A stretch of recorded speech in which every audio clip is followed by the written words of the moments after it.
বলিউডের most eligible bachelor Salman Khan দীর্ঘ ৩ দশকের ক্যারিয়ারে অসংখ্য জনপ্রিয় সিনেমা উপহার দিলেও কখনো পর্দায় নায়িকার ঠোঁটে ঠোঁট ছোঁয়াতে চান না তিনি।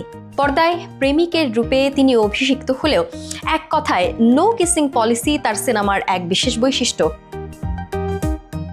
সালমানের ক্যারিয়ারের শুরু থেকেই এই নীতি বজায় রেখেছেন তিনি। যদিও মাত্র একবার 1990-এর দশকের হিট ছবি জিতে করিশ্মা কাপুরের সঙ্গে লিপ কিস করেছেন তিনি, যা তার নো কিসিং পলিসির একমাত্র ব্যতিক্রম।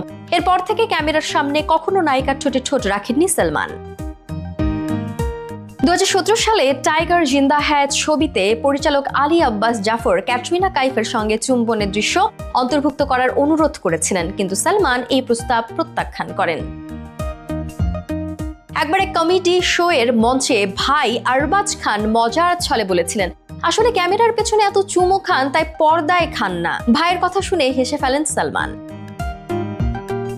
সালমানের এই নীতির মূল কারণ হলো তার সিনেমা বিভিন্ন বয়স ও শ্রেণীর মানুষের দেখার কথা ভেবে নির্মিত হয়। তিনি চান তার পরিবার, বয়স্ক আত্মীয় স্বজন থেকে শুরু করে নতুন প্রজন্ম সবাই তার ছবিতে স্বস্তিতে সিনেমা উপভোগ করুক। তাই পর্দায় অপ্রয়োজনীয় ঘনিষ্ঠতা এড়িয়ে চলেন তিনি, যা তার পরিচিত পুরস্কার ও পরিপাটি চলচ্চিত্র চিত্রায়নের প্রতিফলন।